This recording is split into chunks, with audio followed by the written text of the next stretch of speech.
Mr. Speaker, I wish to thank the Honourable Member for asking this question. It gives an opportunity to update the House on the progress of this program that we launched phase 1 earlier this year, when we were able to secure $200,000 funding through ADRA. Mr. Speaker, we've got, Ministry has got a very good partnership with ADRA and NGO, who is very committed to assisting farmers in the rural and maritime area. Mr. Speaker, the primary objective of this particular program is to assist in improve the livelihood of rural farming households. And when we do that, we are at the same time also securing the households with respect to food. Number 3 is that, households will be spending the money in the rural area and the rural economy will stimulate. And number 4 is that, we will be able to expand agriculture. They would be able to sell those produce, and some of those produce will also end up in other countries through our export channels. Mr. Speaker, we were able to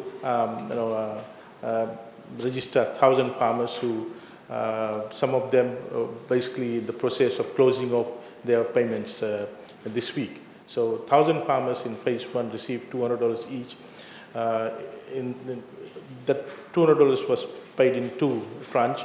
The first tranche was $75 when the prepared land was inspected, and they needed money to buy tools, so fertilizer, etc. And the remaining $125 was paid after the cultivation was done. Mr. Speaker, we are very thankful to the Government of Australia, who has provided us Australian $500,000, 500,000, around 800,000 Fijian dollars, where we signed up the agreement again through ADRA about 2 weeks ago, and we launched this program earlier this week on Tuesday. We are registering farmers. We're looking at paying 3,000 farmers $200 cash, so that they can engage in bringing new land under agriculture. Mr. Speaker, we're very excited to see the response. Actually, yesterday or this morning, Honourable Minister Seriratu was showing me photos of people crowded up at Nasuri Agriculture Office, whom we dispersed, saying that you don't have to come to the office, and our officers will come down. You just have to call up to register them into this particular program. So we don't want farmers to turn up to our office in the containment area. You just need to call the office, and our officers will turn up at the farm to register them. So there's a massive response throughout Fiji.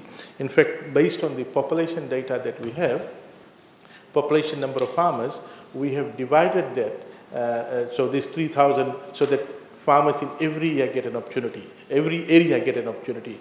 So, for example, in the Central Division, 825 farmers will be benefiting from this scheme. Western Division, 925. Northern Division, 970.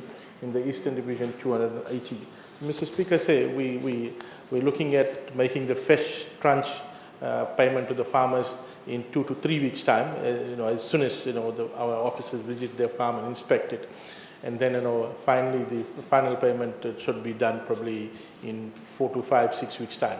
So in 5 to 6 weeks' time, we're going to push this 800,000 to the rural area, to these rural households, which will be a big help in terms of boosting their livelihood, assisting them to secure their household with respect to fresh produce, and also stimulating the rural economy, and also raising agricultural produce and the volume of supply. Thank you, Mr. Speaker. I thank the Honourable Minister.